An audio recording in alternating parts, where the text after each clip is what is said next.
Today on Inside the Game, NC State head coach Mark Hubbard joins us. Detroit City FC terminates a staffer after terrorist threat charges in Illinois. TQL Stadium cuts ties with local restaurant owner over inflammatory post. That and your comments coming up right now.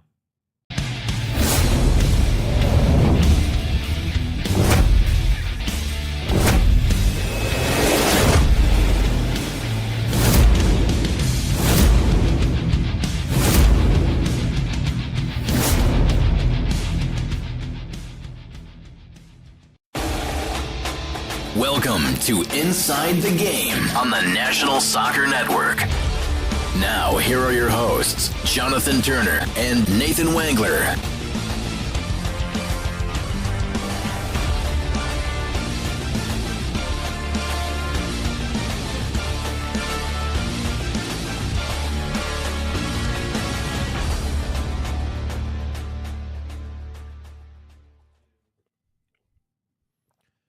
Good morning and happy Friday morning. It is episode number 157 here of Inside the Game. I'm Jonathan Turner. That's Nate Wangler, Ryan Glinsky, our producer. It is the end of a good week here for Inside the Game on the National Soccer Network. We had some great guests. We'll have another great guest here this morning. Mark Hubbard will join us here in a pre-recorded interview from earlier this week. But Nate Wangler, some great news happening on the west side of the state this last night, which is sending you out west here this weekend. Caps are going to the championship. Y'all are held. Where is Iowa? Let me ask you this: where is Iowa? Midwest. Since we're all caught up on this, Midwest. It's west. Midwest. You got to go west. Midwest to get to Iowa. You got to go west. But what direction do you go to get to Iowa? That's my question. What direction do you go? I don't go out west. I go west. You go west. You don't go out right. west. Okay. West Well, is like California. it's technically out I west. think that's we did. It is not our question of the day. This would be our question of the day, part two. What would be constitute out west? But we are in the Midwest. We are not on the East Coast. So if you're someone that lives in New York, you have to go west to get to Michigan, right? You have to go west. I mean, you have a choice, right? If I want to go That's a to good point. Columbus, That's a I good have to point, go south actually. and then east.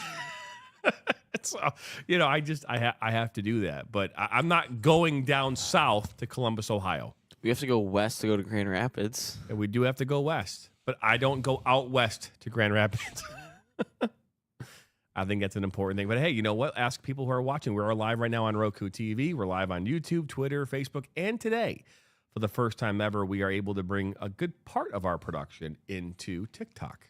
And so we're hoping that over the next couple of days, we'll be able to get the full broadcast in there where myself and Nate will actually be on this screen very much like a lot of other platforms do. So exciting times nonetheless. But again, yes, Nate. Nate's going west this weekend to Iowa, where his team is the Whitecaps are playing in a championship series. Yeah, it's going to be a good time. I'm excited for it. Big time. Also, Very, very Buffalo, New York to Michigan is 6 hours and 25 minutes. That's the same length it takes to get to Cedar Rapids, Iowa. So, But it's not out west. saying. I'm not disagreeing with you on the direction in which you have to go to get to Iowa. It's just we're just saying out west. You know, it's like out west. Out west. It's like I'm going down south. I'm typically that means you're going to Florida, Texas, Alabama, maybe South Carolina. It doesn't mean I'm going to Ohio. It just doesn't. Okay. I'm sorry. Right. No, Midwest League. I mean, it's in the name of the league. It should be, but yeah. No, The Out I West get it. League. So, That's what we're going to call it. The Out West Yeah. League. That's what it's called moving forward. Hey, it's better than Energizer motorboating, okay? That's also a good one. But anyways, we've got a great show lined up for you this morning. Like I said, Mark Hubbard, the NC State men's head coach, currently has his team ranked in the top 5 here according to United Soccer Coaches, joins us here this morning. Some interesting news coming out of Detroit City this week, and we'll talk about that. A staffer was arrested for terrorist threats. We will dive into that whole conversation this morning. Charlie Kirk, we all talked about that yesterday, obviously died on Wednesday. They have just announced here a short while ago they're going to have a press conference that they do believe they have the suspect in custody. So any updates we have about that we'll bring throughout the show as well. TQL, which is the stadium in which where FC Cincinnati plays or calls home in the MLS. One of their sponsors made an inflammatory statement on social media, and as a result have lost their right to serve their food now and be a sponsor. We'll talk about that as well. How important it is in today's world to be maybe mind your P's and Q's if you want to keep doing business. I think maybe that's the and we'll take your comments and questions this morning as well. But on the other side of the break, we'll be joined by Mark Hubbard. So don't go anywhere. You're watching episode number 157 of Inside the Game.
Flint City Bucks are Michigan's top soccer franchise with 4 national championships, 9 conference titles, and 15 Great Lakes Division titles. They have produced 107 players for Major League Soccer, and they focus on attracting top talent and shaping soccer's future. Michigan Bucks Academy joins NLS Next new competition tier starting in September of 2025. This offers elevated levels of play and flexibility for high school participation. The Academy will provide premier development, high-performance training, and exposure to scouts through regional tournaments and MLS Next events. For more information on tryouts, training programs, and key updates as we prepare for our first season in MLS Next new tier, visit MichiganBucksAcademy.com.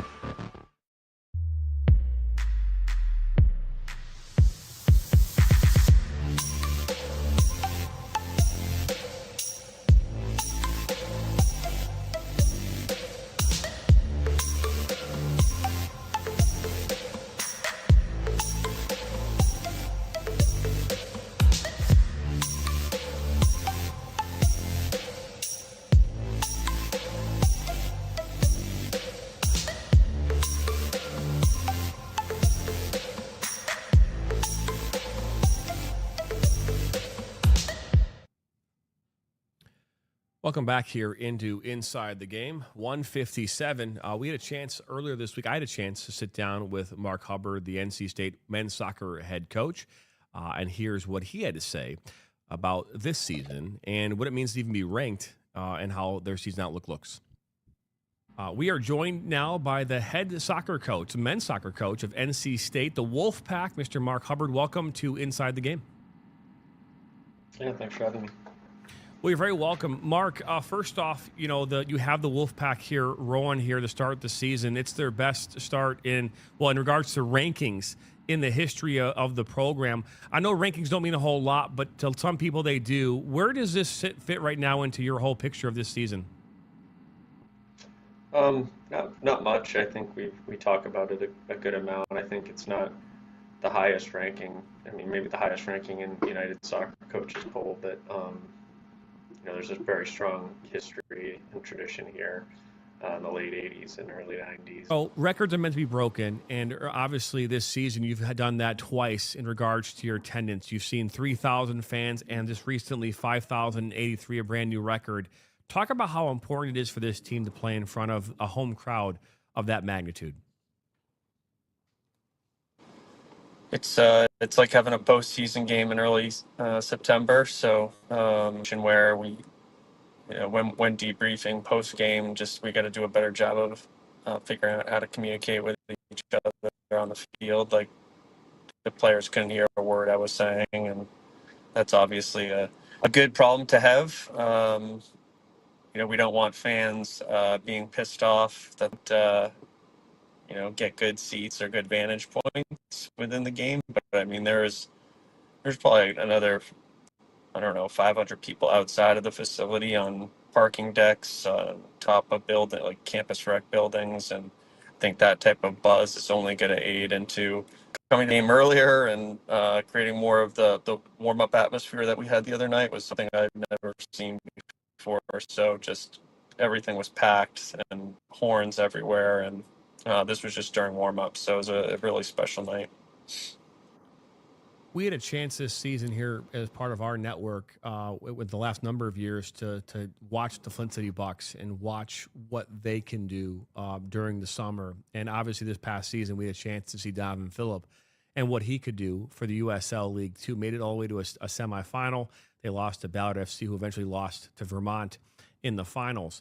Having a player like Donovan Phillip, who had a hat trick earlier this season already, on your team. I know we talked about players here already, but having a player like him who's stepping into your environment, helping lift this team, what has he meant to this team in the early going? What do you expect from him throughout the rest of the season?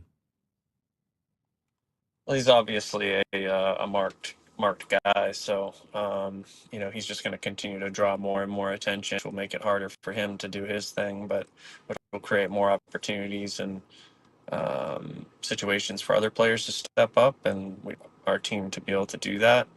But in terms of like him as a player, I mean that's the type of striker you want, someone who's confident, coming off of success, whatever environment he's been in, and continues to improve every day. To hit his stride yet. I think he's improved a lot since he's been here, but still has some room to grow. So, but nice to have a striker that's confident and more instantly. If you had to define the word Wolfpack soccer in one sentence, how would you describe it? Gritty, resilient, exciting. I know that's not a sentence, but it's a brand that is so unique.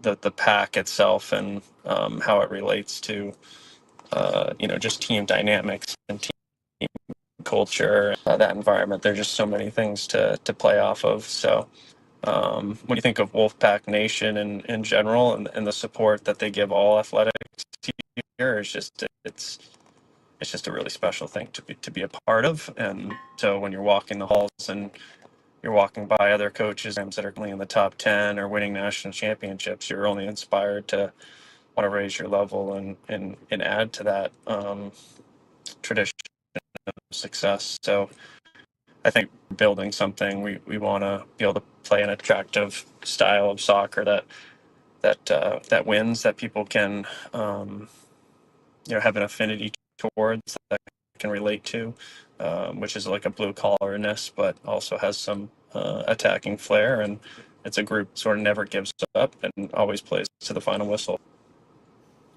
Yeah, no question about that. We're currently talking with Mark Hubbard, the head coach of the NC State men's soccer program. Obviously, this is the 10th coach in the history of the program. Now, Mark, we were talking about on our platform a lot about the U.S. men's national team, about the World Cup coming here in 2026, and how important it is, and how we think that the soccer in this country is only going to continue to become that much more important as a result of the World Cup. How important is the World Cup to a college like NC State and what's happening here locally in your state? I think in our state, soccer is already in a really good spot. 6 or 7 professional teams, and obviously the ACC and the Triangle, and the type of level of college soccer programs down here in this area is very dense. A lot of big, large youth group organizations as well that have a lot of soccer enthusiasts already.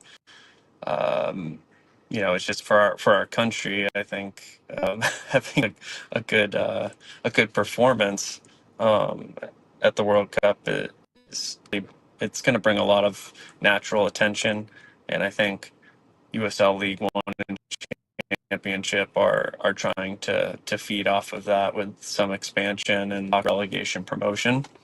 Um, but it ultimately comes down to like the performance of the national team and how they do within the opportunity that they are presented. So it's been an interesting situation to follow. I would agree with that statement. I mean, you mentioned, and when you were talking about defining the Wolfpack and what Wolfpack soccer was, you mentioned gritty and resilient. I would like to think that those characteristics are much needed right now in the U.S. men's national team. Maybe you might share that same sentiment. But as we continue on here and talking about this season as a whole, I'm sure you and your locker room and the men and the players in that program are talking about what success looks like. What does success look like for the Wolfpack in 2025? Well, we're continuing to hammer the daily habits and things that will add up over the long period of time. Whether we win or lose, we're still humble. We're still the sun rises the next day. We're still applying ourselves and looking at ourselves with a critical lens and trying to improve on what we're doing. So, I mean, I think every year we set out to achieve things that have like never been done in the program, and we're obviously off to a good start there. But I think when looking at last season, our first year with about 6 months to build the team and get ingrained, and now this is kind of our first full recruiting class. The expectations are higher, so that means Final Fours of the ACC and the College Cup are kind of what we're looking for. Ultimately, like I think this is the type of program that should be consistently competing for national championships, and we have the right platform, the right resources to be able to do that. So there's no excuses there. But from a realistic point of view about where the program was 2 seasons ago to last year to now, I think those are some good realistic goals to achieve, especially with them being in Cary right in our backyard. All right, so right now I see that you're in your car, and I would imagine on some level that when you get off the plane, you get off the bus, that when you get in your car and you're off those long road trips, you have a place that you want to go grab a bite to eat. Maybe it's home. Maybe it's a restaurant, local pub, local eatery. Where are you going when you get off that plane to get that? Are you going home and grabbing a home-cooked meal? Or are you going someplace like a local eatery and grabbing a meal from there? That's pretty funny. I really going home. I'm trying to be home as much as I can. So I'm a father. I have 5 children. We moved our whole family down here from New Hampshire, where we raised our family, and both my wife and I were raised and grew up. So it's been, the job's been really coming to sort of family transition and sort of starting over down here. So anytime I can, I will run right home, and that means I gotta grab some almonds and some dates or something, or a couple of granola bars and stave off the hunger. That's what I'll do. But my guilty pleasure is what's called the train wreck at Cup of Joe here in Raleigh. So it's a cold brew with a couple espressos and just sort of a treat to self early morning after a workout. So extremely counterproductive to what I tell the players. But I start my day out by dehydrating myself, and but it does taste good, so I can make it up with some water throughout. Well, Mark, we appreciate you stopping on by here this afternoon to have a conversation about NC State and what you guys are doing there this season. Currently ranked 5th in the United Soccer Coaches poll, currently 3-0-1 as well, and on your way here to much more success, we believe. Thank you very much for being a part of this morning. All right. Thank you so much. Really appreciate you having me on. Thank you, Mark. All right. Experience the thrill of the game like never before with NSN's Game Rewind. Dive into full match commentaries enhanced with cutting-edge dynamic graphics, letting you relive the highs and lows of your favorite matches in astonishing detail. Whether it's a championship win or a legendary play, NSN Game Rewind bridges the past and future with a broadcast experience designed to captivate. Call 586-304-4405 and start watching today.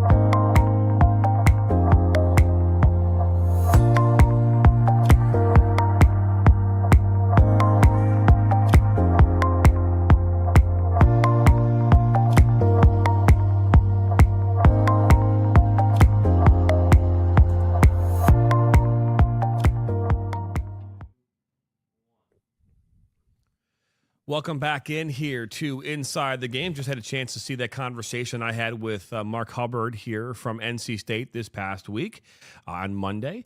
And again, NC State with Donovan Phillip, they are on a roll. They play here tonight in a matchup as well. So they're rolling. They got records going. I mean, they got 5,000 fans coming to games. That's really impressive for that program.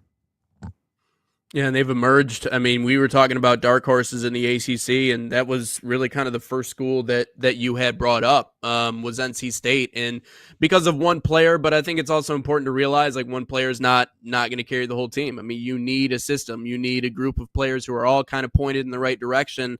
And a lot of what I collected from that conversation was he's pretty straightforward in the way he leads this team, and so it seems like everybody's moving in that right direction. But it always helps to have the Mr. Golden Boot on your team at the same exact time. But it's nice to see them emerging because we talked about what they were picked middle of the pack, I think is where they were in the ACC. That's what people at least thought initially that they were going to be. But it's always fun to be able to prove that wrong because we know this. And I mean, coaches have said this multiple times before.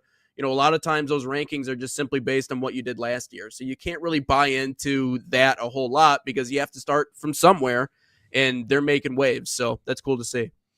Yeah, I mean, the only question I have right now is for Ryan, who's our producer. Did you actually apply at Western Michigan, or was that just a statement that Louis Robinson was making a joke about yesterday? If you listen back into it, I said I didn't. I never applied to Western. Well, that might have been just a defense mechanism. No. Yeah, I don't know. I never applied at Western. I don't know. Never did. He was So actually a Central was huge not your Bronco second fan choice. growing up. Don't let him lie. I did not apply to Western. I applied to Ball State, Bowling Green, Wayne State, Central. That'd be the one that I went. I was forgetting. Yeah, no, that'd be the only four. Never did it across my mind that I wanted to wear poop brown and yellow in Western. So give me the maroon and gold. Fire up, baby. I mean, Fire up. I do Also, like I'll be maroon. poop- Maroon is brown cool. and gold. I'm just I saying. find it funny because I almost feel like, well, based on what you've been eating lately, you might have had the same color in Chippewa. I don't know. I mean, but my question I have: do you think that people around this country, college-age kids, high school kids, are thinking about what college they're going to go to based on their actual color scheme, not anything else? I think Like their colors, like their school colors? I would I hope think- not. I think for females, yes. I think for girls, yes. They do kind of based Well, on you just colors. mentioned poop brown and gold is something you just mentioned. I'm just because you mentioned Obviously, it. the main thing is probably obviously the degree that you want, and also depends on the area and the people. Maybe we should have like a segment based on like college criteria checklist. But no, the colors for me did not matter whatsoever. Because I also wore like Central stuff growing up, so it didn't really matter. Yeah. But no, I did not want to wear poop brown and gold like Western. So All right. Fair enough. I Well, would hope that's not a part of the decision-making process. I don't know. Me personally, I Well, would hope that's not it. But I will say maroon's cool, though. Thank you. I mean, you see the new football uniforms? Are they still Yes. in Adidas Like school? they look very much Washington Commander coded. Like it's actually kind of cool. yes, they do. So I don't they- know. A lot of good things you can do with maroon. They do look like the Commanders. And yes, to your question, John, yes, they are still Adidas. So I would like to think that if you're narrowing it down to your top 3 or 4 schools, there are some things that I would imagine would separate them. You know, obviously, if you're like, hey, number 1, right, number 2, number 3. As a matter of fact, Dave Portnoy asked a question at Iowa State last week. He said, "Did you guys all apply to Iowa and didn't get in?" Man, he asked that question. You know, like, who chooses to go to Iowa State? Like, if you're gonna go to a school in Iowa, why wouldn't That's you the old choose? Michigan State line. That's why I was dropping that one. That's the old Michigan State line jab right there. Well, if you did Which go Dave to, actually went to Michigan, so like he's allowed to say that. You know, Yeah, that's no, something. for That's sure. something he So actually I- has to his name. I think that there's something, and obviously, all kidding aside, it's something to joke around about. I do want to dive into this whole Detroit City SC. So Jared Mackey has been the sports information director at DCFC now for a couple of years. And I've known Jared since 2022, where he became an intern with Detroit City. He was the one that we'd reach out to for our credentials and deal with for credentialing for Detroit City FC games. He was instrumental when we started our Detroit City FC kind of like a weekly show, kind of going over all the thing. I had Neil in our studio. Shout out. I had just actually texted Jarrett here probably 2.5 weeks ago leading up to the Detroit City FC matchup. But yes, Detroit City FC terminates employee after arrest on terrorist threat charges. Jarrett Mackey was arrested and charged in another state with making terrorist threats. We suspended him from all club activities and removed his access to systems and facilities. We have terminated Mr. Mackey effective today. While it is important to note that the issuance of charges is not proof of guilt, our priority is the well-being of our club, staff, supporters, and participants. So they said they have not been contacted by the authorities. He was arrested at a raceway track somewhere in Illinois over the weekend, September the 6th. But yeah, I don't know all the details. With the story that I read through a number of different news sources, it mentioned that that him and another person were making threatening phone calls to local restaurants like Domino's and Taco Bell, saying that there was someone going to come in and do harm. There was also some potentiality of bomb threats in there as well. I don't. It sounds like two college kids acting like they've been drinking and doing stupid shit. It's almost what it sounds like. I mean, it just doesn't make any sense. I mean, to be making those phone calls, I don't know. It doesn't. It's weird. But he's looking at 6 to 30 years for each count. He's been charged with 11 counts. Yeah, he made these threats in Madison County, Illinois. I don't know where that is. Maybe west. It's so weird. It's so weird. It's like here you are. You know, you're the sports information director for a USL championship team that just announced they're going into this massive stadium build, and he had a co-participant in this, like a co-conspirator in all this. It's like, what is this? Yeah. I mean, you deal with sports information directors. Yeah, I deal with them all the time. I mean, they are overworked. They're underpaid. Yep. We know that. I mean, mean, if there's an underpaid role in sports outside of intern, it's SID. Yeah. That's everywhere you go. Yep. They make dirt money. They do a ton of work. I mean, they're everywhere. It's an interesting story. Obviously, if there's any updates, I think he'll be back in court sometime in October. So reading on it on this article. Sorry, this mouse is just annoying me at the moment. It's taking a second for me to get all this stuff. But anyway, he made 11 counts of terrorist threats. He had another man with him, Austin Blair, who was 25. Made threats to employees and patrons at multiple businesses in East Alton and Wood River, Illinois, including Taco Bell, McDonald's, Sonic, Casey's, Domino's, in a local bar in the last month here. I mean, if you're mad about DoorDash, just call DoorDash and give your money back. They will. I mean, to be fair, I think I almost complain on every order and I get my little bit of a refund. I mean, I feel like if you're that mad about it, His next court date is October 3rd. Yeah, October the 3rd. Which leads me, when you think about this restaurant thing, it was funny. Someone yesterday was making a comment. I don't know if it was Bianca had shown me this video of a comedian joking around about how, in today's world, there's so much technology at our fingertips. Like you can, Grubhub knows when you're hungry and want pizza. Like you get a notification, you want some pizza? Yeah. How can it not tell the difference between you being hungry and hangry? You know what I mean? Like you should get a little notification. Okay, this person's upset. Send them a pizza right now. It's like, just based on how you're following on your, Eat a Snickers. Huh? Eat a Snickers. Eat a Snickers. You're not you That's when right. you're hungry. Eat a Snickers. Yeah. On the same topic of being dumb and stupid, TQL Stadium made an announcement yesterday about one of their sponsors, their stadium sponsors. Here is the post. I think we have it ready for you here on the screen. There it is. That cuts ties with local restaurant after co-owner's social media post.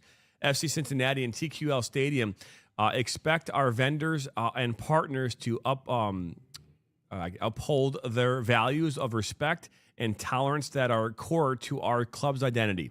We were founded on the idea that soccer unites, and we remain committed to ensuring that FCC is all of that. We provide a safe and welcoming environment for our patrons. Toward that end, we have terminated our relationship with Lucius Q, which is a well-known barbecue establishment in the Cincinnati area. This after the owner of Lucius Q went on social media. I do not have the official post. I wasn't going to share that on the screen, but to the effect, I believe, of really diminishing and making fun of what happened to Charlie Kirk here on Wednesday afternoon. So again, we're seeing, and this is the thing that I was kind of like alluding to kind of in the open about our responsibility, right? Me and you and Ryan, when we come on the microphone here, whether that be on this show or whether it be in a short, whether that be in a social media post or in a broadcast like a game, we have a responsibility with our voices and what we do to make sure that we are not alienating people and coming off in a disrespectful way. And we make every attempt to not do that. Now, is that a 100% thing that you can always guarantee will not hit? No. I mean, to be fair, everyone could get offended over everything. Right? And I know that when people say, well, there's a cop-out when you say, like, well, on both sides of the aisle. They say that's a cop-out because what you're doing is you're trying to find that middle ground. And I don't subscribe to that. No. I don't subscribe to that.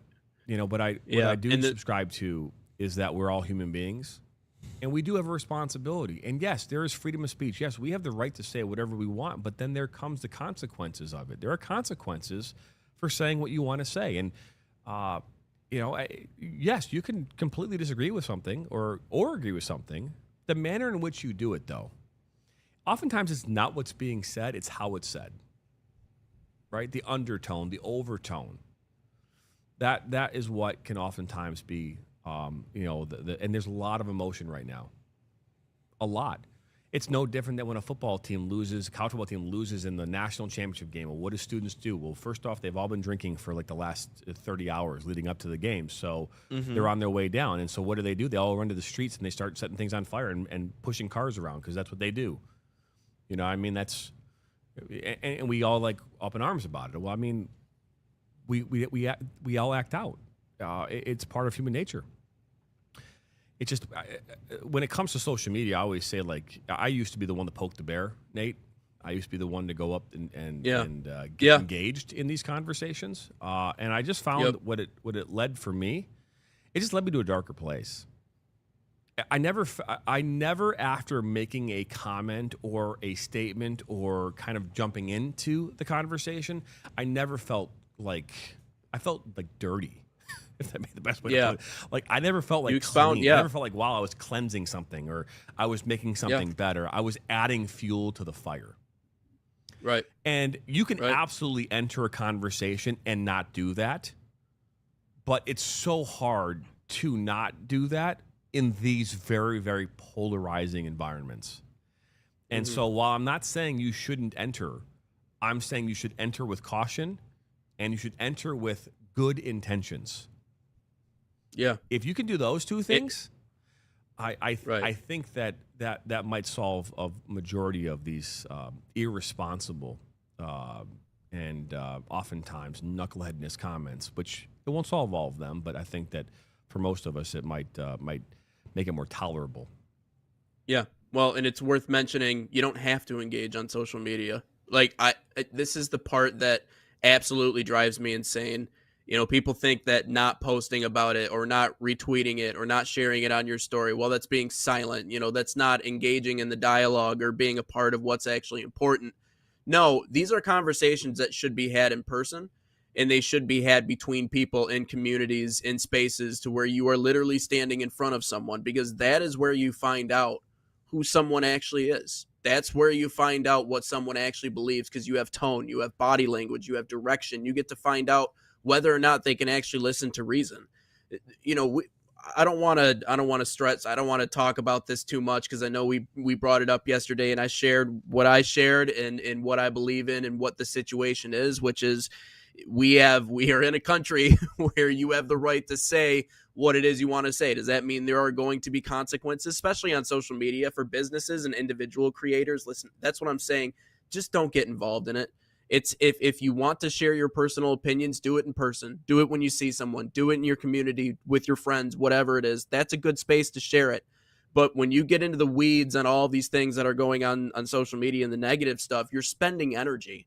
And the energy spent in that realm is energy taken away from what you should be spending it on, which is doing the things you need to do every single day, not just to make yourself better, but make everybody else better around you.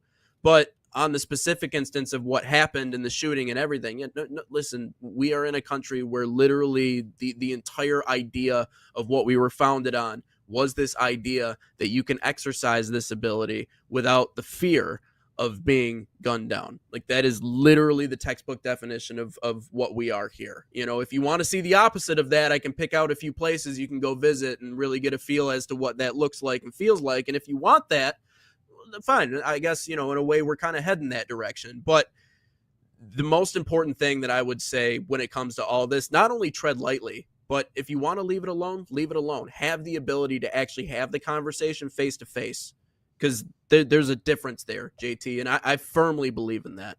And that's the beauty of sports too. Like, when I look back on it, I thought about once in my life I wanted to go into news. I wanted to be the one that covers the breaking news and the things that are going on in that way, and maybe be an investigative journalist.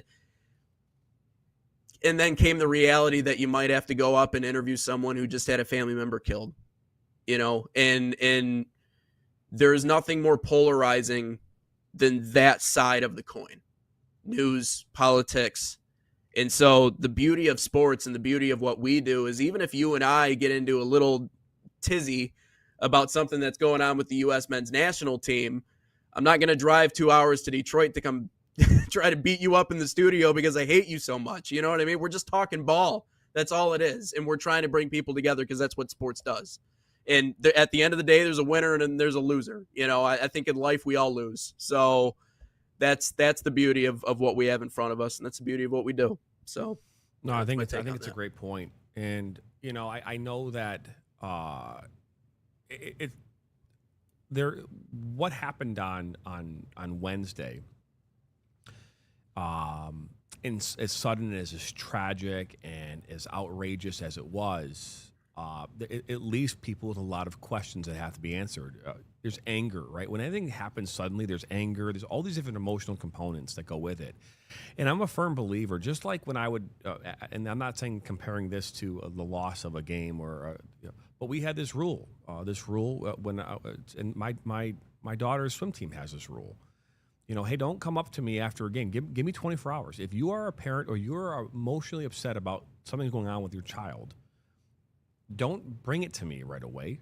Sit on it for 24 hours and then bring it to me. Obviously, if it's life-altering or something going on, it's different. But if it's related to the game or the match that we just participated in, give me 24 hours. Let us digest this. And that way, if there's any emotional component that could create more conflict, that will hopefully have subsided by that point.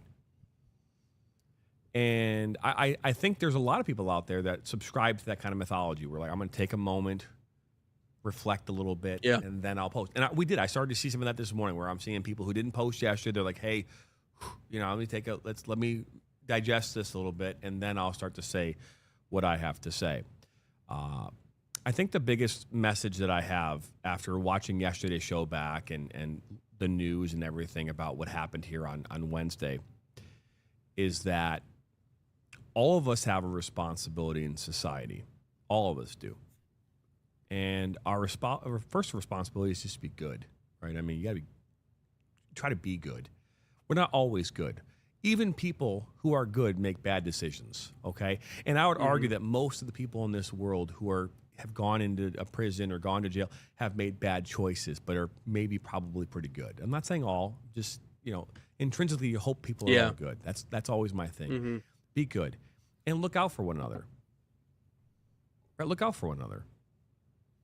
And it doesn't mean you need to go down the street and do all these. No, it just means like, look out. You know, hey, say hi to your neighbor, right? Be good, you know. And I think if those two things were to happen, I think a lot of the things that we're facing in today's world would not be as bad.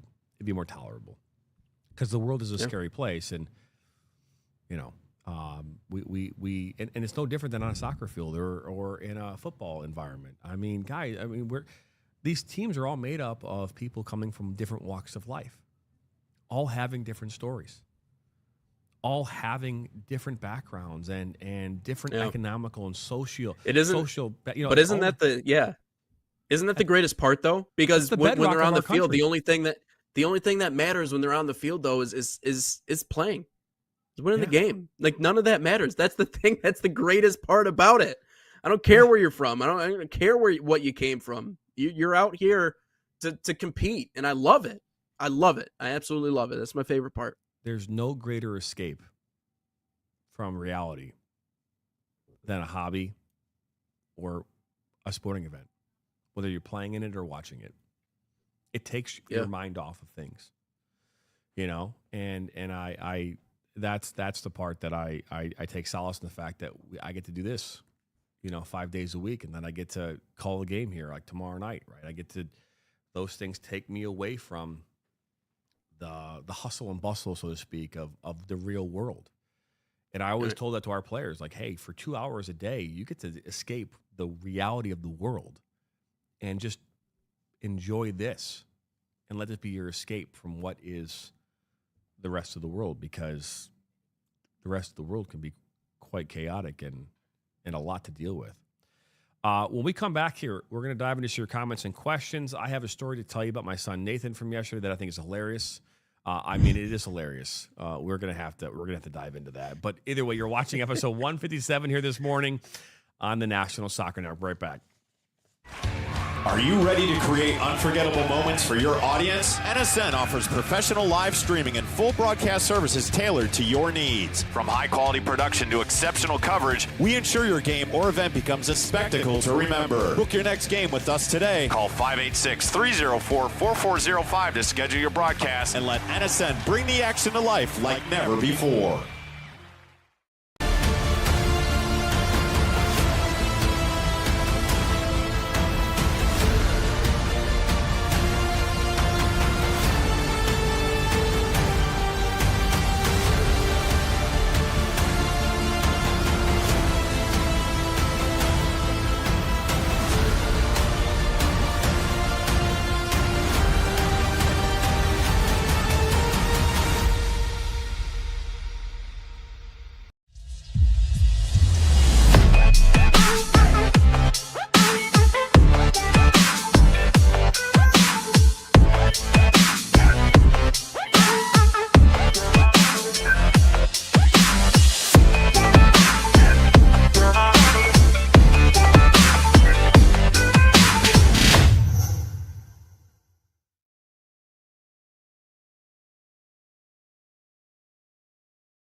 Into Inside the Game 157. We have a new camera angle here off to my right. And again, we'll continue to kind of play around with some different camera angles here and there in our studio. There's just back and forth now. Hey. I'm like a bug on the wall. I know, right? I know. We are live right now here in our Shelby Township studios. Nate's in Grand Rapids, getting ready to head out west this weekend. y'all crack me up with that. That's so funny. So Nate, you got to hear this, man. So last night, it was about 9:00. Everyone had gotten home. Brianna had her swim meet. Their team won last night. Great. Brianna I think she had her best personal best in all three of the events that she was in last night, which is fantastic. So whenever you get a chance to do your personal best, get PBs, that's always fantastic. We're at home. We just had dinner because we get late. What happens, high school kids and get late dinners. I get an email from Apple saying, here's your receipt. I've noticed the last week or so that my receipts from Apple have come in way more than they normally do. And sometimes it's like maybe there's a subscription from last year that you had, that maybe that's the renewal. I don't typically dive into the receipts, but I looked at this one. I'm like, what in the heck? So I look at the receipt. And sure as shit, all I see is Crash Royale, which I've never heard of Crash Royale before. Oh, my God. Crash Royale? Crash Royale. There's like 10 Crash Royale charges. Oh, yeah. One after Clash Royale? Clash Royale, sorry. Okay, I was making sure. Again, I don't know what I'm... Clash Royale. Yeah, my bad. So There's like No, there's you're like good. there's like 10 of them. The charges are $47 $47 each, or just $47 total for that one receipt. I'm sitting there going, what in the heck is this? And so I look, so I just type in Apple in my email search, and I find 4 or 5 more receipts, and in there are more Clash Royale. There's like, again, there's $38, there's $39.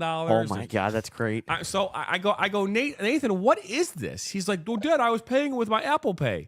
I go, because his Apple Pay is tied to his own personal credit card that we got for him. He has his own personal, it's Green Light. It's a great feature, by the way, which you should, I get referrals. I should actually put a referral code on there. But great tool for kids to learn how to use their spending.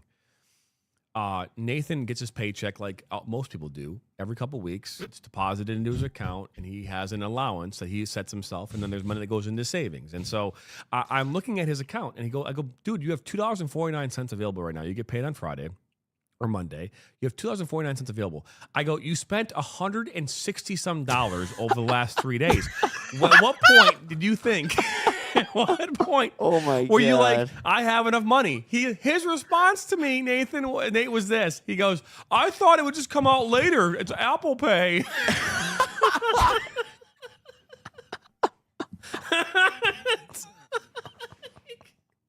I'm like, Apple doesn't give you terms, my guy. They don't give you loans. Oh my God. He's like, My man's I'm like, writing didn't you IOU look at your notes. card before you made the purchase? And he's like, yeah, no. He goes, I thought it was going to come out. Like, I thought it was just, I'd pay off my next paycheck. I go, Apple doesn't know when your next I'll have paycheck's it for you coming. on Monday, Apple. I'm good. That I'm is getting paid on Monday. I great. got you. It was, I got you. yeah. And he's sitting there going, I thought I was, dude, you like, yeah, I bought you, y'all, your Clash. I hope you won. How much did he say what he was spending it This on kid. Clash Royale?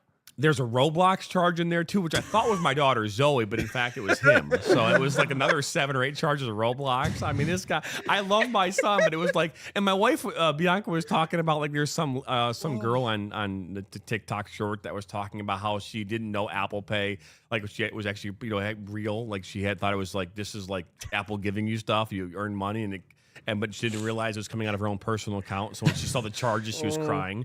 Like, What? Oh, yeah, like, but I had to deal with that. I'm like, bruh, cause like this is not gas. You are cooked. man, between him running up What is going between on him in running this up the segment? charges and also finding the pepper spray in the basement and spraying that around, this kid is giving you heartaches, and I just love hearing every single story. It's the greatest ever. I love him to death, and it's funny because it's like, Wait, what he is just this gives you a run peppers- for your money. What is this He pepper found spray? JT's pepper spray in his basement and apparently had a ball. So once upon a time, I had someone actually gave me pepper spray. I don't know why. It was like a little small cartridge, like a portable one that you would obviously take with you if you were going to be afraid for your life. And I had it in a filing cabinet, and my office used to be in the basement. And he went in there one day looking for something, found the pepper spray, and decided to start spraying it in the basement.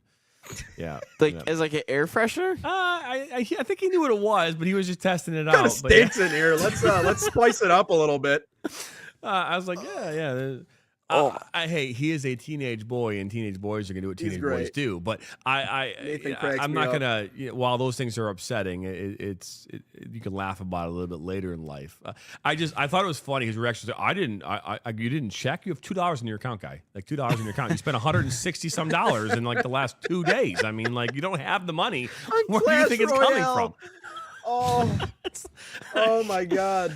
Oh, but Of all all right, the let's get things into to some spend money questions here. on. Any questions we got? Comments. Nothing in the TikTok live stream. I actually do some digging on this on some of our TikTok posts. We have not had a ton of comments in the last couple of days, so make sure you follow us on TikTok, Instagram, all that fun stuff. But this one, I posted a video a couple days ago about the leadership because obviously we went through the last couple of days. And this one was about Christian Pulisic is not our best leader. He's our best player, but not our best leader. For the Crew podcast, said Adams, Richards, Ream, even Jedi or Turner, they'd all be better captains. And then this one, like for you guys to get into from Hectorios 8289. I'm Mexican and U.S. leaders. The best was Donovan, Dempsey, Howard. To me, I respect that generation big time. They really have the Hart, Pulisic, if he had 1/3 of what those had, I would respect. Huh. Okay.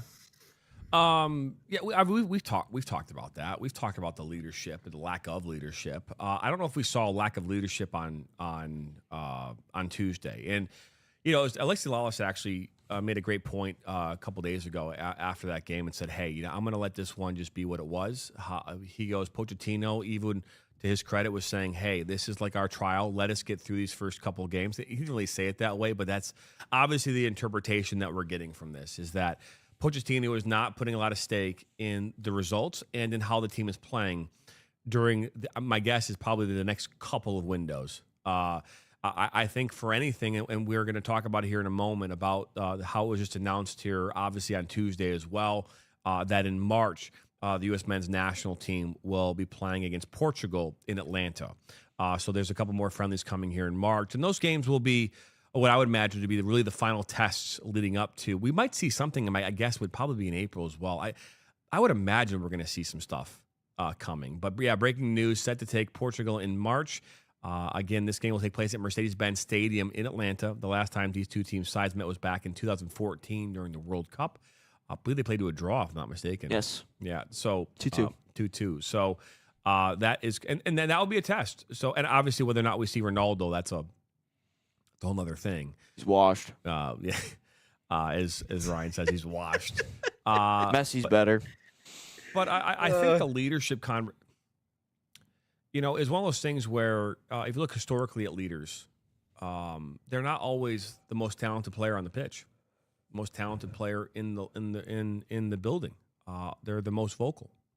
They're the ones that are willing to do sometimes things that others aren't willing to do. To be a really good captain, you have to have the intangibles that aren't measured.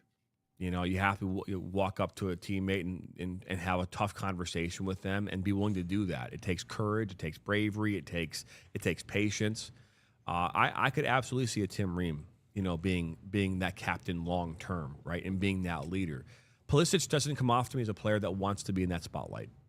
I just don't get it from him. I don't see it. Nothing about that is like, hey, you know what? Right. But we live in this world where if you're the best player, has to be the captain, right? The quarterback has to be the captain. They don't have to be the captain. Right. They don't have to be. I mean, we talk all the time about just QBs that don't have great leadership skills. That they're just really good at being quarterbacks. And there's nothing wrong with that. I don't think that you sit here and say Tom Brady was a great leader. Would anyone sit here and say that he was a great leader? I just think Tom Brady, was he considered the greatest leader of all time? I think one of the best in football history. He was Certainly. damn near one of the best leaders. I'm not talking about his playing. No, yes, leader, yes. Yes. Absolutely. Yeah. Yeah. How about Peyton Manning? 1000%. Great leader? Yeah. Mm-hmm. Dak Prescott. Oh, God, no. I mean, is he a bad leader just because they've lost? I don't know. I just think they've had playoff failures. Okay. I don't like the Jalen Cowboys Hurts. either. Jalen Hurts. Yeah, I'd say he's a great leader. Caleb Williams? I think he's figuring it out. I think he's figuring it out right control now. that locker room. All right. I'm going to... he's a little bit of a diva. Aaron Rodgers. Not towards the end. Yeah, not towards the end. I'd agree with that. Was Brett Favre a good leader? Yeah. After the Super Bowl, Favre had probably other not. things. Yeah, Favre had other things once the curtain was closed. He had other things he was up Yeah, to. So, Favre, I would don't- say no. I don't know. I don't Joe know about Namath? That's Favre. before I me. wasn't alive, but I I'll wasn't say either. sure. I mean, they probably a lot of drinking in that locker room, probably, Yeah, right? you know. Probably. I Cigarettes asked and that stuff. question because, again, if we look at this, and oftentimes who are your best players in football, right? They're typically your quarterback, your wide receivers, and your running backs. And obviously, there's defensive players, linebackers, right? Some those position players that tend to be over the top. Like Aiden Hutchinson would be considered to be, I would imagine, on some level, one of the better players on the Lions, right? Defensively across the team, right? Is he considered a great leader? Right now, he's also not a quarterback, right? And so again, there's other players who are maybe not necessarily the best player or the most notable player on the team or the roster, and they would potentially be maybe a better leader in those scenarios. I think Hutchinson's probably a great leader. Yeah. Yeah, but you got Yes. Jared Goff on that team, right? You've got Yeah. Amon-Ra St. Brown. You've got Jahmyr Gibbs. I mean, now Sewell's a great one. Sewell. Yeah. These are great players. Branch on defense. You can go Anzalone, right? Might be considered a player. You could look at there and say, hey, great player maybe on that team, not necessarily across the league. But are all of them the ones who are capable of being the leader, like the leader in the locker room? And when we look at a soccer team, there's 11 players that play at one given time, and you've got Yep. players who are on the bench and on the field. But who typically is the one that's going to have the largest voice? A lot of times goalkeepers are very good with their voices, right? Your defenders, they have to do a lot of talking. So that's why Tim Ream becomes a natural leader within that back line. Offensively, who would it be? You would argue it's Christian Pulisic. But if we take Christian Pulisic out of the equation for a second and take Tim Ream out, who's another leader on this team that could step into that role and be another leader in that locker room that could, again, help lift this team up? Well, and to Any your point, suggestions? yeah. I was going to quickly say to your point. I mean, you can't lead by committee. Like, no one's saying that there has to just be one leader. Like, there is a situation where, as a team, if you're in the right spot, and you mentioned the Lions, I mean, yeah, someone's inevitably going to wear the captain's patch on their arm, but that doesn't necessarily mean that you're the only, quote, leader on the team. I think leadership comes in a lot of different ways. I think it comes through service to one another, and I think figuring out how to win games together, like that shows leadership. And I think we saw that from Flo Balogun after the game against Japan with the quote that I was talking about here on this show. I thought Zendejas had a lot of good things to say about playing for the USMNT. I thought you can lead by committee. That is something that you can do. However, I will say, though, that the expectations will never go away for Christian Pulisic. That's something you can't escape. If you are the best player, you are going to have the highest expectations on your shoulders. I didn't write the rules. I didn't make this rule. I didn't come up with this. It's been this way in sports literally since the beginning. If you are the best, you are going to have the highest expectations. So that means more people are going to want to hear from you. They're going to want to see you perform. They might criticize you when you don't do well or when you shy away from, I don't know, addressing the media or doing whatever else he does. I'm not saying he's the most comfortable in terms of leading from the front and being a vocal leader. Clearly he's not, and people have acknowledged that. Even the players on that team have said he's a silent guy. He's just not that type. Who else on that team? I think anybody can. I think it should be by a committee thing, but it's okay to not expect Pulisic to be the captain. However, the expectations will not go away. That will always be something that remains. Question of the day? Yeah, we can get the question of the day. Let me just grab again this mouse. Jeez. Here we go. But before we get into question of the day, Salt Athletic, an official sponsor of us here at NSN. Use promo code NSN15 to save 15% off your order. Scan that QR code or visit saltathletic.com today. Question of the day. If you could have dinner with one famous person, who would it be? Love the enthusiasm, guys. It's A famous deep person question. that a famous person really that's is, and defining what famous even means. Nate, I'll let you go first. that's currently alive, or are we going forever and ever here? I think forever and ever. Yeah, forever and ever. Oh boy. You know, historically, one person ever. I'm gonna probably have to go with on this one, Abe Lincoln. Abe Lincoln. Abe Lincoln, because of the Civil War. Because I have a lot of I'm a history guy. Like, outside of sports, I really indulge in history, and I just kind of love like how it's shaped everything. Like, you can always look back to figure out, why things are the way that they are today. Just look back, and you'll find the answers in a lot of places. That's why, I have an uncle that lives out in the DC area, one of the most brilliant people I know in my life. I would say he's the most brilliant person I've ever met in my life. Worked in the Air Force, was in the Pentagon for a while, but worked out in the DC area. And that's why that's one of my favorite trips. East? It's what's that? East, favorite trip out east? See, that's east. Yeah, they there you go. Yeah, that's actually out east because I guess it's far enough east, right? Technically. But they I mean just the memorials and the aviation center, and just there's so much good stuff to see there. So I'm just I'm a history guy. And so just to get the opportunity to sit down and talk to him about everything around the Civil War and what kind of led the country to where it is now, because I think when you look at how divided we are now, not saying that there would ever be a civil war, I'm not going to put that out in the atmosphere. Oh my. But I do think that that was the time where, if there was ever a time where the country was more divided, that was it. That was it right there. So just, I don't know, just trying to find answers to questions that probably will never be answered, because he ain't here anymore. He's been long gone. So I think Abe Lincoln would be fun, honestly. I'm going to go a sports route here. If you think about the Miracle on Ice and how that all went down, I would love to have dinner with Herb Brooks. Right? I mean, like, just getting into his head about how he was able to create that team that, against all odds, did the unthinkable, the unimaginable at the start of the Olympics, right? And how he was able to get those players to do that. That to me was something. I mean, that it's a miracle. I mean, what we did in that environment. I wasn't even alive yet, right? So, what we did though in that tournament, in that Olympics, is nothing short of miraculous. And I would love to know how he was able to pull it off. Now, granted, there are books and there are movies, and you can get a lot of information about it. But I feel like just having and hearing it from his voice at a table would be really, really cool.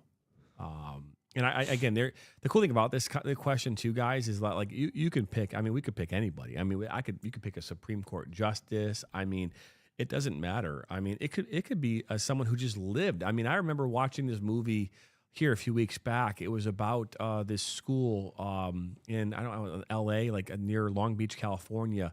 And I can't think the name of it, but they were like writing like stories in a journal every day about their life and how difficult it was. And the teacher would bring in like these special like what do you call it? Geez, I'm drawing a blank on. Just bring these people in to talk and have a conversation about their life. And they brought in someone who lived through the Holocaust. I mean, hearing someone and sitting down with someone who went through that and was in a concentration camp would be life-changing, right? To hear that in person and to hear what they went through. Like, I think this was one of the people that wrote like the book for Anne Frank, like the Anne Frank book, like one of the authors for that, like a guest speaker. I mean, like that's cool. And so I think you could go anywhere with this question, and I think it's a really good question to ask. I think our viewers should also, hey, who would you have dinner with? If you could, dead or alive, doesn't matter, right? Ryan, who do you got? So I was thinking here, Adam Sandler, because I wanted to laugh. However, I just watched like this 20-minute video on how Remember the Titans were made, and it combines both of yours, sports and bringing a country together. And the journalist, I forgot the journalist's name, but he's the one who ultimately created Remember the Titans. And he was very shocked that when he moved to whatever city, T.C. Williams or Alexandria, Virginia, how he goes, why in the world is this town, this community so tight knit? Regardless of race. Like, he's like, why are they so one? Why are they so one? And it's because of the damn football team.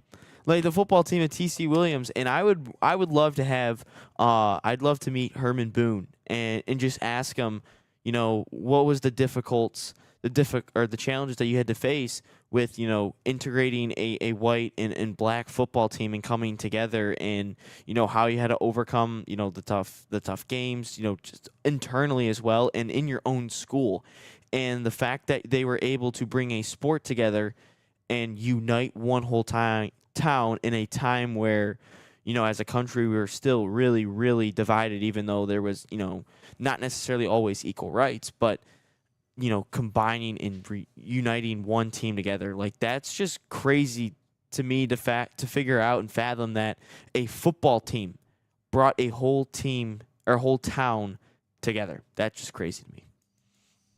It's even crazier that Bertier was in Sons of Anarchy.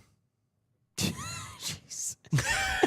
Yeah, I actually reading up or listening more on it. Bertier actually didn't get hurt till after the state championship game. Oh, really? Yeah, there's a couple of things that are a little fantasized, but it's for the most part still true. But there's a couple things that aren't quite as true as the movie says. But no, just the fact that a football team unites one whole town together, and that's actually true. That's crazy to me. It's a cool one. Yeah. Cool.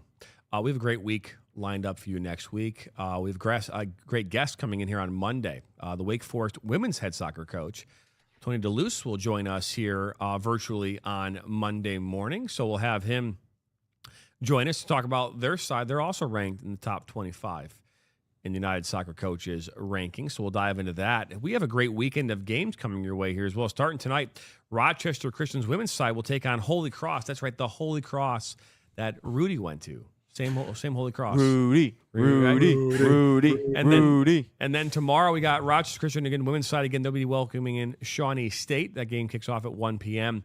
And then the Four Nations Cup begins tomorrow night. That's the MASL. 4 teams, Mexico, Brazil, U.S., and Colombia USA. all taking USA. place here this weekend. That will be available on our Channel 2. We've got Metro FC versus Duke FC of the UPSL. That game will be on Channel 3 of NSN on Roku TV. U.S. Open Cup first-round matchup tomorrow night, Chicago Strikers versus KS Wisloka. That will be on our 24/7 channel and Channel 1. That's going to U.S. Open Cup. That kicks off at 8:30 p.m. Eastern right here tomorrow night on the National Soccer Network. USA. That's right. I hope everybody has a great weekend. That wraps up number 157 here today. And they'll be back here next week for episode number 158. We'll see 160 here as well. We'll have another nice little even 160 coming up here, I think on Wednesday of next week. And we want to wish, obviously, the Whitecaps some success here in regards to going out west and having a chance. White caps. I don't know you guys' chance. Oh, yeah. There it is. Y'all got to come out one of these times, do the dinosaur dance. Can we come out west with you? Yeah, I'm down. Y'all want to come to Iowa or Beloit, Wisconsin? I've never been. Nate, what's the Whitecaps chant? I mean, it's "Let's go Caps." I mean, that's pretty much it, right down the middle. I don't know. We don't have a supporter section necessarily. Let's go Caps. Let's go Caps. Let's go Caps. Or how about them Caps? There's a tidal wave coming, boys. All right. There's a tidal wave sound like Jimmy Johnson over here. Yeah. Oh, how about them Cowboys? Yeah. Oh boy. Well, hey, have a great rest of your weekend, everybody. A great Friday. It's Football Friday, I'm sure, across most of this country. Right? High school football continues to kick off here around the country. Have a great weekend. That's Nate Wangler, Ryan Glinsky. I'm Jonathan Turner. 157 in the books. We'll be back here same time, same place on Inside the Game.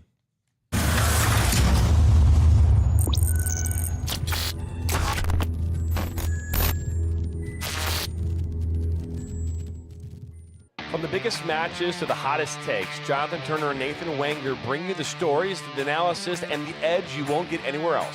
Streaming live weekdays at 9 a.m. on YouTube, Roku TV, Facebook, Twitter, and all major platforms. No filters, no fluff, just real talk, real soccer. This is Inside the Game.